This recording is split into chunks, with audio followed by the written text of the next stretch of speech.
Cambia una historia cuando la cuenta quien fue olvidado. ¿Alguna vez te ha tocado aferrarte a algo que ya no va a volver? Estas preguntas tan íntimas son aquellas que me llegaron a la mente una vez al leer Querido Diego, te abraza Kiel, obra que fue escrita por Elena Poniatowska. Desde mi punto de vista sentí mucha impotencia leyendo las cartas de Kiel hacia Diego, ya que parecía más una súplica que una simple carta. Es como si le estuviera rogando por amor, sabiendo que Diego nunca le iba a contestar las cartas. Me dolió ver cómo ella trataba de justificar todo como si ella fuera el problema y no él. Me hizo pensar en cuántas veces alguien se queda esperando respuestas que nunca van a llegar. A mí me parece impresionante el cómo Diego se encuentra completamente incomunicado con Kiela. Es un silencio impactante, pero aún así se siente su presencia. También hay que hablar del contexto. Estamos hablando de un desamor y un abandono emocional de parte del marido hacia su esposa, donde ella intentando sobrevivir en París sola y con bajos recursos, trabajando como artista. Exacto, es una historia de desamor, contada desde una sola voz. Lo más fuerte es que ella nunca fue a esperar. Al parecer, Kiela es una mujer demasiado aferrada, sabiendo que no iba a volver. Bueno, ¿ustedes qué creen? ¿Kiela es una mujer fuerte o rota por dentro? Hablando de amores no correspondidos, ¿están enamorados de alguien imposible? No alguien inalcanzable, sino alguien que simplemente no debería estar en su vida, así como le sucedió a Carlos en la batalla del desierto de José Emilio Pacheco. A mí me impactó ver cómo todos reaccionaban. No explicaron nada a Carlos, simplemente lo castigaron, como si sentir estuviera mal. Se volvió más una crítica al mundo adulto que una historia de amor. Además, la historia está llena de nostalgia. Esta fue mi novela favorita.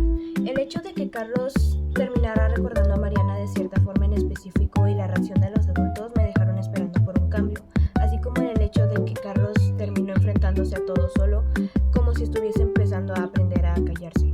La novela tiene mucho sentimiento y también tiene una pizca de suspenso que fue lo que me dejó enganchada hacia ella. Es por eso que es mi novela favorita de las 4 que hemos leído. De lo personal, Batallas en el Desierto se me hizo una novela súper importante desde que la leí. Tiene muchas cosas por qué reflexionar. Tiene un mensaje oculto, el cual es: si amas a alguien, te va a corresponder de la misma manera, o de que nuestro amor es imposible, etc. Se destaca la dificultad y la conexión emocional. Tener persistencia por el deseo de lo que no se puede tener. Con un amor imposible se reflexiona, se aprende, pero también puede doler en ciertas veces, aunque así mejoras. También te va generando curiosidad por saber qué es lo que procede. Esta novela me parece interesante simplemente por el hecho de que Carlos se enamora de alguien que no le corresponde y él prácticamente lo sabe, pero se queda con esa duda de por qué no. Conectando una historia con la otra, así como Batallas del Desierto terminó con una incógnita, pasemos a hablar de Aura, de Carlos Fuentes. ¿Ustedes cuál creen que es el mensaje principal? Me llamó la atención cómo el libro está escrito en segunda persona, como si el autor me hablara directamente a mí. Eso me hizo sentir dentro de la historia como si yo fuera el protagonista. Me causó una sensación rara entre miedo y curiosidad. Y habla sobre identidad y tiempo. Me costó un poquito agarrarle la lectura, poder entenderle por la narración, pero al final terminé agarrándole el hilo y resolví algunas dudas que yo tenía.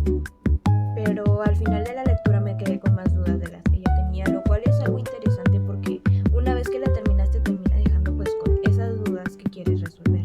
También me gustó mucho el hecho de cómo le dio un doble significado o un significado oculto a las cosas como por ejemplo el gato y la casa vieja y la atmósfera misteriosa. Me llamó la atención que Aura es como un desidealizado. Es un instrumento de consuelo. Rompe una barrera entre lo que es real y lo imaginario.